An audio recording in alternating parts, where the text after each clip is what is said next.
Rana Basharat Ali Khan denounces looting of humanitarian supplies in Sudan March 24, 20-5. Rana Basharat Ali Khan, chairman of the International Human Rights Movement, vehemently condemns the recent looting of vital humanitarian supplies from Bashair Hospital in Jabal Awlia, Khartoum State, Sudan.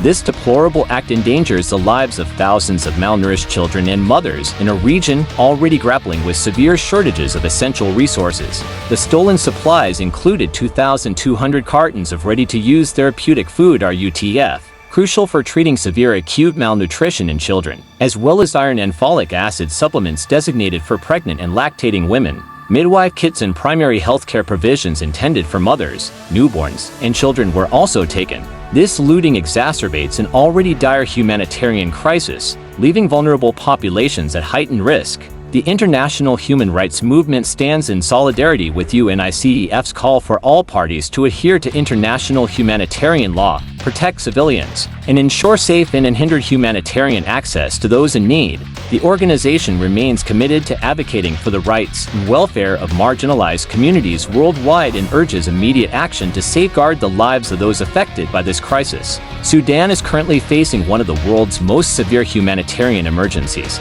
with over 24.6 million people experiencing acute food insecurity, the collapse of health services, prolonged school closures affecting 17 million children, and unprecedented levels of displacement have compounded the crisis. The International Human Rights Movement calls upon the international community to intensify efforts in providing humanitarian assistance and to work towards a peaceful resolution to the conflict. In Sudan, the protection of vulnerable populations and the restoration of essential services must be prioritized to prevent further escalation of the crisis. For more information about the International Human Rights Movement and its initiatives, please visit our official channels.